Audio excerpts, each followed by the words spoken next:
Inanna and the Huluppu Tree, an ancient Sumerian tale.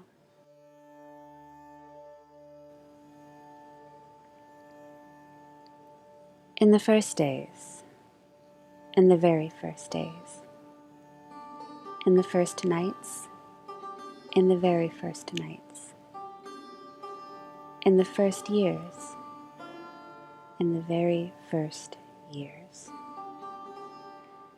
In the first days, when everything needed was brought into being, in the first days, when everything needed was properly nourished, when bread was baked in the shrines of the land, and bread was tasted in the homes of the land, when heaven had moved away from earth, and earth had separated from heaven, and the name of man was fixed. When the sky god, An, had carried off the heavens, and the air god, Enlil, had carried off the earth, when the queen of the great below, Ereshkigal, was given the underworld for her domain. At that time it was planted a tree, a single tree, by the banks of the great river. Enki the father did plant the Huluppu tree. The god of wisdom, he planted it by the banks of the Euphrates, before he set sail, before the father departed for the underworld. The tree was nurtured by the water of the Euphrates, the very waters that carried Enki to the sea. Small windstones were tossed against him. Large hailstones were hurled up against him. Like onrushing turtles, they charged the keel of Enki's boat. The whirling south wind arose and blew upon the tree, pulling at its roots, ripping at its branches, until the waters of the Euphrates carried it away.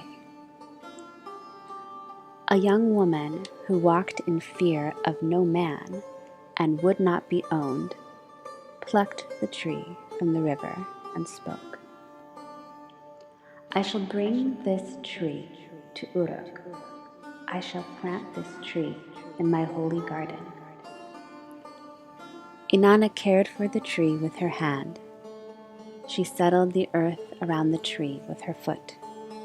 She wondered, how long will I be until I have a shining throne to sit upon?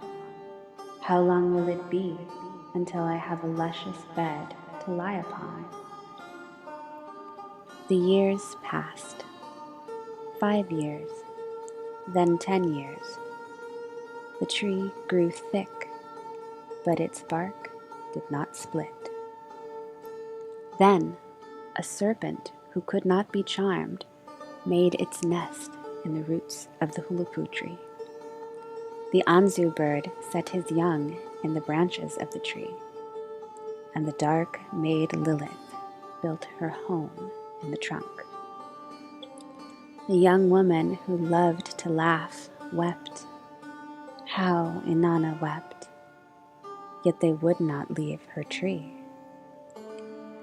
As the birds began to sing at the coming of the dawn, the sun god, Utu, left his royal bedchamber.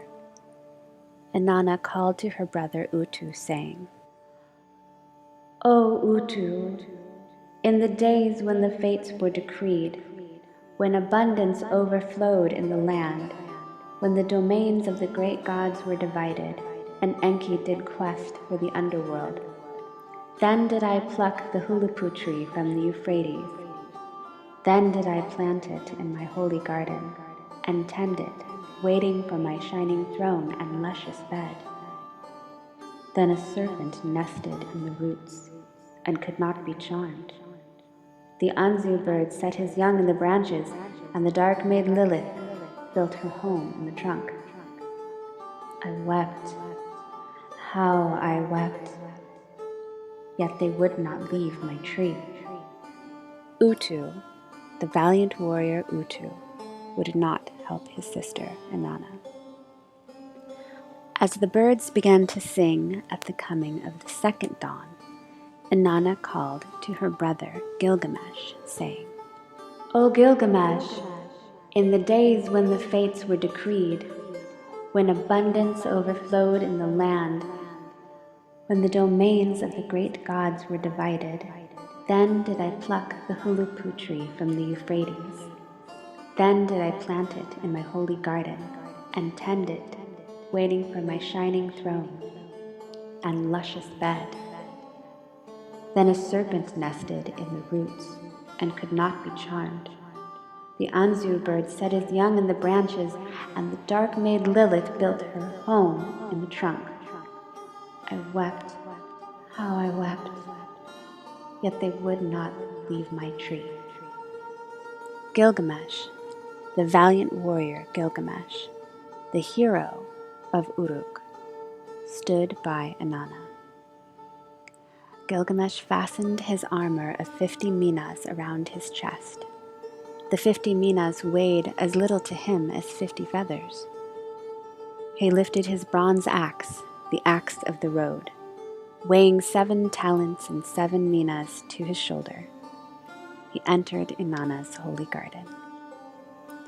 Gilgamesh struck the serpent, who could not be charmed. The Anzu bird flew with his young to the mountains, and Lilith smashed her home and fled to the wild, uninhabited places. Gilgamesh then loosened the roots of the Huluppu tree, and the sons of the city who accompanied him cut off the branches. From the trunk of the tree he carved a throne for his holy sister. From the trunk of the tree Gilgamesh carved a bed for Inanna. From the roots of the tree she fashioned a puku for her brother. From the crown of the tree Inanna fashioned a miku for Gilgamesh, the hero of Uruk.